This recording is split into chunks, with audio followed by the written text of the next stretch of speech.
दरवर्षी नाशिकला भरणारा सिंहस्थ कुंभमेळा हा नाशिक आणि त्र्यंबकेश्वर नगरीसाठी भक्ती आणि अध्यात्माचा एक अनोखा संगम असतो.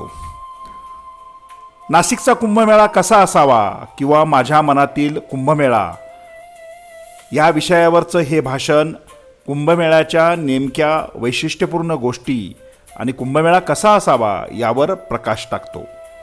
तुम्ही सर्वांनी हा व्हिडिओ शेवटपर्यंत पहा. आपली यूट्यूब वाहिनी सबस्क्राईब करा. असा असावा नाशिकचा कुंभमेळा. माझ्या वक्तृत्वाचा विषय मांडते असा असावा नाशिकचा कुंभमेळा. आणि कुंभमेळ्याच्या तोंडावर आयोजकांनी घेतलेला हा विषय कौतुकास्पदच आहे. उपस्थित मान्यवरांना नमन करून मी माझ्या वक्तृत्वास सुरुवात करते. पौराणिक कथेनुसार समुद्र मंथनातून निघालेल्या अमृतकुंभातील काही थेंब नाशिक येथे पडल्याने येथे अनादी काळापासून कुंभमेळा भरविला जातो. जागतिक वारसा लाभलेला आणि दर 12 वर्षांनी होणारा हा कुंभमेळा नाशिकची संस्कृती आहे. आजच्या आपल्या कसा असावा नाशिकचा कुंभमेळा त्याचे सोपे उत्तर म्हणजे इथे येणाऱ्या प्रत्येकाला इथे एकदा नव्हे तर पुन्हा पुन्हा यावंसं वाटलं पाहिजे. असं असावा इथला प्रत्येक प्रवास की प्रत्येक क्षण मनात कायमचा कोरला गेला पाहिजे. आपल्या मराठीत एक म्हण आहे, पाहुणे येते घरातोची दिवाळी दसरा. आणि यावेळी कुंभमेळ्यासाठी आपल्या नाशिक आणि त्र्यंबकेश्वर येणाऱ्या आपल्या पाहुण्यांची सरबराई करणं आपलं कर्तव्य नाही का? चला तर मग आपल्या या पाहुण्यांच्या येण्याच्या सुरुवातीपासूनच आपण बोलूया. हे पाहुणे रेल्वेने येतील. तर 15 मिनिटांनी एक रेल्वे कुंभमेळ्यातील प्रवाशांसाठी येणार आहे म्हणे. त्यासाठी रेल्वे व्यवस्थेचे काटेकोर व नियोजनबद्ध संचालन अत्यावश्यक आहे. म्हणजे रेल्वे स्थानकांवर स्वच्छतागृहे, पिण्याच्या पाण्याची उपलब्धता, वैद्यकीय सुविधा, माहिती कस, दिशादर्शक फलक आणि तसेच महत्त्वाचे म्हणजे आपत्कालीन व्यवस्था अधिक सक्षम केली गेलेली असावी. आपले हे पाहुणे स्वतःच्या किंवा सार्वजनिक वाहनांनी प्रचंड संख्येने येतील. अशा पार्किंगसाठी उपलब्ध जागा मोठ्या प्रमाणावर लागेल. यासाठी पृष्ठभागावर होणाऱ्या पार्किंग पासून स्वयंचलित parking, stand parking, public parking प्रणाली असे आवश्यक उपाय करता येतील. ज्यामुळे कमी जागेत जास्त वाहने पार्क करता येतील. 4 चाकी वाहनं जर दूर अंतरावर पार्क केली तर भाविक घाटांवर स्नानासाठी जातील कसे? यासाठी शासनाने जागोजागी सूचना फलक, दिशादर्शक फलक अशा सुविधा उपलब्ध करून द्याव्या.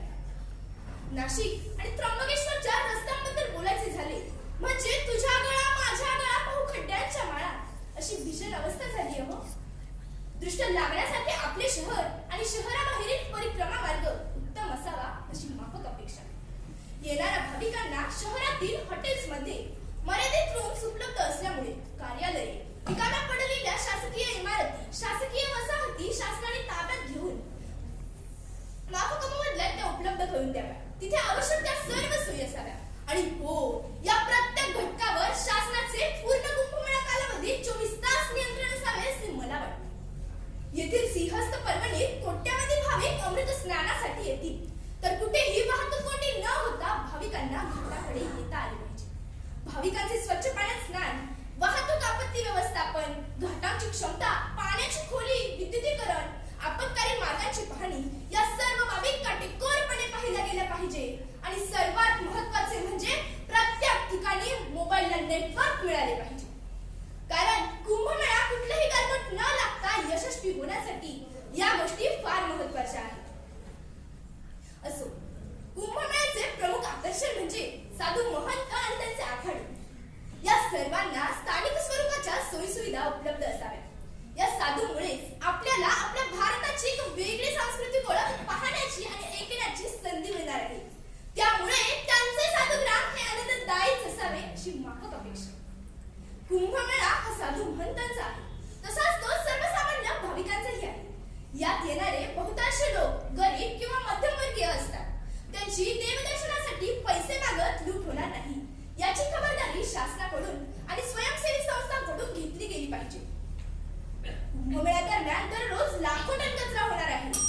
या जमा कचऱ्यापैकी 40% कचऱ्याचे विघटन होऊ शकते, परंतु 60% साचलेला कचरा तसाच पडून राहील. या साचलेल्या कचऱ्यातून दुर्गंधी सुटेल. कुंभमेळ्यातील परिसरातील इतर लोकांना सुद्धा सर्दी, खोकला किंवा श्वसनाचे इतर